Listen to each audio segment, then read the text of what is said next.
Climate activists cheered outside City Hall, calling New York's ban on gas hookups and new construction an issue of justice. I have too many friends, family members, neighbors that struggle with asthma and other respiratory illnesses, all because the air we breathe uptown is more polluted. The bill would stop National Grid and Con Ed from making gas connections in new buildings under 7 stories by the end of 2023 and in bigger buildings by 2027.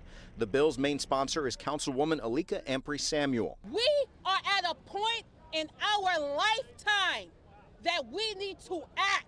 It makes no sense at all. But the councilwoman and others were heckled by members of Plumbers Local Union Number 1, who do gas hookups in the city on major projects. We could switch to green energy, which would be green hydrogen, but we need the infrastructure built before we do that.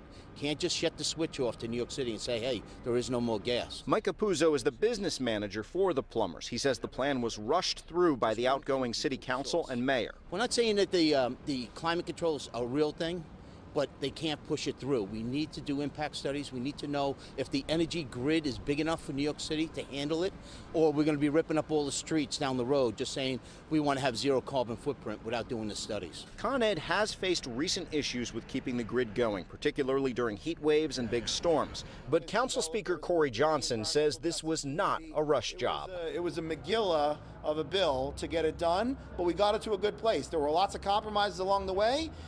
We have to make sure that people can meet benchmarks. That was one of the big things. How quickly can people meet these?